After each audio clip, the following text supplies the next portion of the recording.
So this is Igor. Hello. And Igor, Kira, isn't that right? Yeah. On February 23, Yegor and Kirilo went to school in Kiev. Today, their first day in an Irish school in Limerick.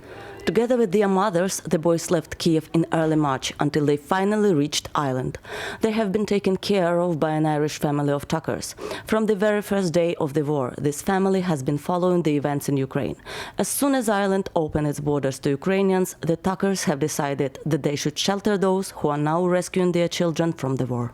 In a very short time, Fiona and I, just decided to reach out to Scoop, give our contact details, and within a few hours, they contacted us. They said, "We have a family for you," and we were shocked. Neighbors' green choice. Their children draw Ukrainian flags on sidewalks and do their best to make Yegor and Kirilo feel like at home. The second day of the war, Ireland, one of the most remote countries in Europe, has waived visas for Ukrainians. Now everyone from Ukraine who has chosen this country for temporary protection is accepted here. Today, about 17,000 Ukrainians are already here. I left my husband, my parents, my home, everything I had. We took only what could be carried by hands. The military helped us. We even left documents about the house.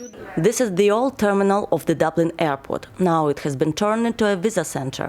The state has simplified the procedure of obtaining the necessary documents for temporary protection for Ukrainians. They immediately provide a PPS number and a letter from the Department of Justice confirming the legal stay in the Republic of Ireland.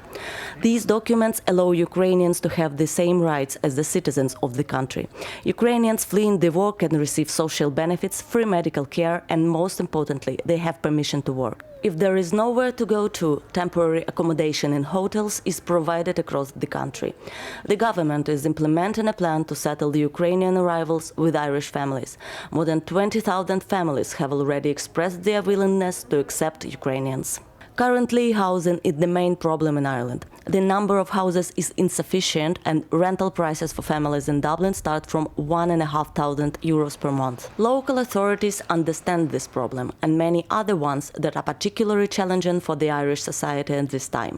Access to medicine, absence of public childcare, limited places in school, to name a few. This is not an easy task, but there is a hope that this forced integration of Ukrainians will benefit Ireland itself and the Republic undertakes relevant actions.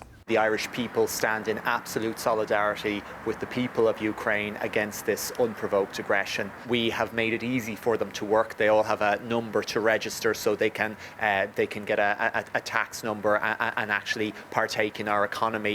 We're working to make it easier maybe for Ukrainian teachers to register as teachers here, and in other professions we're looking to make it as easy as possible. Ireland is a country of immigrants. At a certain stage, 10 million of Irish people were forced to leave the country in search of a better life.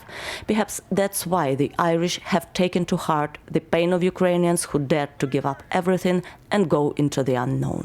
Олена Мішаглі, Євгенія Брага, Надія Шмельова with the support of RT Dublin for ICTV.